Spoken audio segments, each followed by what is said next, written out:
कुशीनगर के पटरौना में स्थित चिराग मैरिज हॉल में ऑल इंडिया मजलिस इत्तेहादुल मुस्लिमीन यानी एआईएमआईएम का एक महत्वपूर्ण जिला कार्यकर्ता सम्मेलन आयोजित किया गया।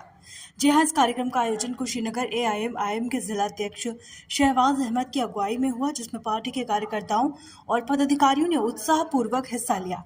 साथ ही सम्मेलन संगठन को स्थानीय स्तर पर मजबूत करने और पार्टी के विचारों को व्यापक रूप से प्रसारित करने के उद्देश्य से आयोजित किया गया था। आपको बता दें, कार्यक्रम के मुख्य अतिथि पूर्वांचल अध्यक्ष जनाब इसरार अहमद थे, जबकि विशिष्ट अतिथि के रूप में जनाब मुन्ना अंसारी उपस्थित रहे।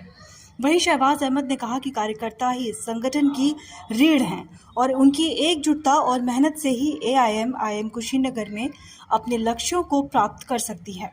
उन्होंने इस आयोजन को एक मील का पत्थर बताते हुए कहा कि ये सम्मेलन पार्टी के कार्यकर्ताओं में नई ऊर्जा और उत्साह का संचार करेगा। साथ ही कार्यक्रम में एआईएमआईएम के सभी प्रमुख जिला पदाधिकारी और कार्यकर्ता उपस्थित थे, जिन्होंने संगठन की मजबूती और भविष्य की योजनाओं पर विचार विमर्श किया। इस सम्मेलन में संगठन के स्थानीय स्तर पर विस्तार, जनसंपर्क अभियानों को बढ़ावा देने और सामाजिक मुद्दों पर जन जागरूकता फैलाने जैसे विषयों पर भी चर्चा हुई। यह आयोजन न केवल कार्यकर्ताओं के बीच समन्वय और एकजुटता को बढ़ाने में सफल रहा, बल्कि कुशीनगर में एआईएमआईएम की उपस्थिति को और सशक्त करने में भी महत्वपूर्ण भूमिका निभा पाएगा। कुशीनगर जिले में पहली मरतबा कार्यकर्ता सम्मेलन में आने का मौका मिला है। हम आप लोगों के शुक्रगुजार हैं कि आप लोग यहाँ एक कार्यकर्ता सम्मेलन अच्छे अंदाज में आयोजित किया है। इसके लिए जिला साहब को और भी पूरी टीम को हम शुक्रिया अदा करते हैं कि ठीक आपने बड़ा अच्छा हुआ करते हैं। साथियों, अभी तमाम नेतागण और वरिष्ठ पदाधिकारी अपने अपने विचार रख रहे हैं और कुछ बातें शिकायत के लहजे में, कुछ बातें सुझाव के लहजे में, कुछ बातें मुस्लिम सियासत के लहजे के लिए कही गई।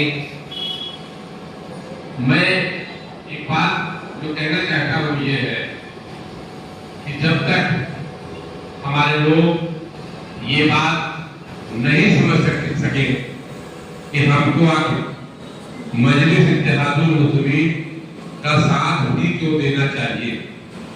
तमाम सियासी जमातें हैं, छप्पर जमातें भी हैं, कांग्रेस है, सपा है, बसपा है और तमाम पार्टियां हैं।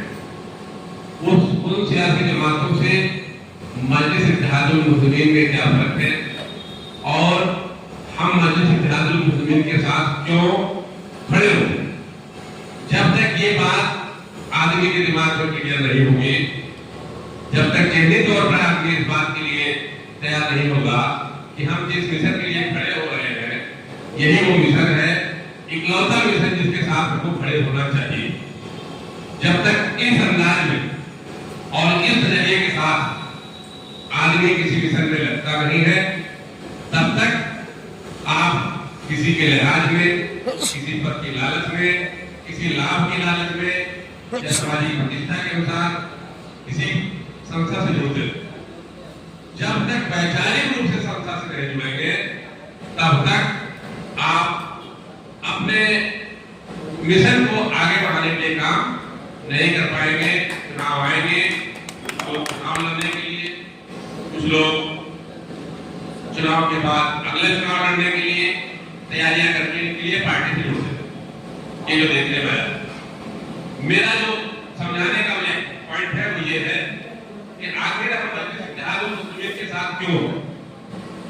साथियों, जब ये मुल्क आजाद हुआ उस समय मुसलमानों की 3 सियासी विचारधाराएं थी।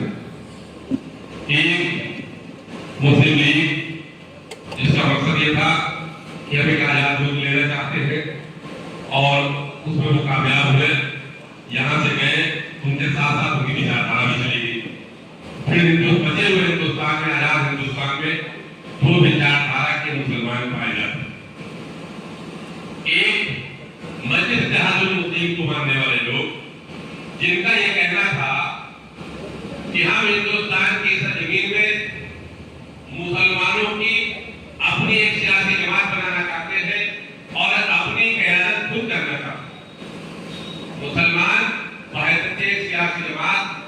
मुल्क में मुसलमानों की नुमाइंदगी करेगा और अपने हक हकूक की लड़ाई भी लड़ेगा और इस मुल्क में बसने वाले दीगर कमजोर तबके के लोग, पसमानदा लोग, शोषित वंचित समाज के लोग, ये जो लोग इस सदा के दबा के रखे गए हैं, उनके हक और हुकूक की लड़ाई हम लड़ेंगे।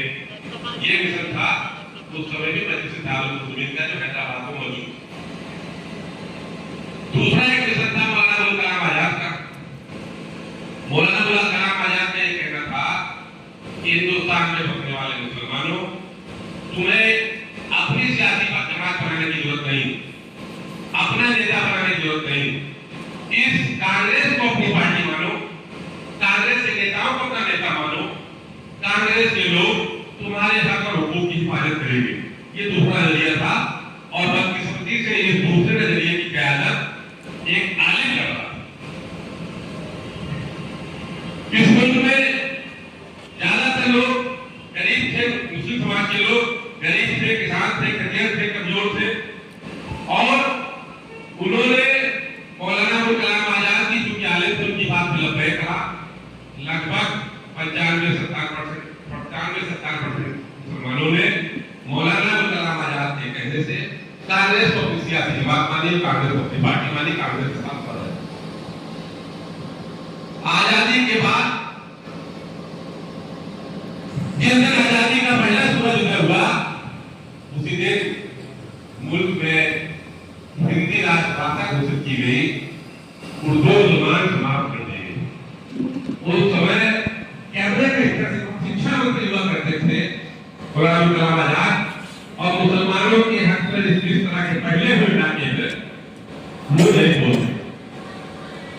लगातार उसके बाद जंगों में सीरीज चली, मलियाना, भागलपुर, अलीगढ़, बेरठ, मुरादाबाद, तमाम जंगों के बाद बाबरी मस्जिद की शहादत में मुसलमानों का सब जवाब दे गया और मुसलमानों ने कांग्रेस को लात मार दी। उत्तर प्रदेश से 92 के बाद से कांग्रेस की बहुमत दुबारा नहीं हुई, लेकिन 50 साल के दौर कांग्रेस के मुसलमान निजी तौर पर इस बात पर उसका माइंड सेटअप हो गया था कि हमको खुद अपने क्या करने की जरूरत नहीं है, हम किसी को छोड़ने की जरूरत है। ऐसे माहौल में एक भूत बेचने वाला बाबरी मस्जिद की खैर पकड़ा होकर अपने दोस्त का डब्बा फेंकता है और कहता है मुसलमानों मैं पहलवान हूं, मेरे साथ आओ, मेरा साथ दो, मैं जो बात जवान से करूंगा उससे पक्का उतरूंगा, हमारा साथ दो। क्योंकि मुसलमानों के जहन में अपनी सियासी क़यादत खड़ी करने का कोई नजरिया नहीं था। उनको ढूंढना किसी तीसरे को ही था, तो चलो भाई इस पहलवान को भी देख लेते हैं।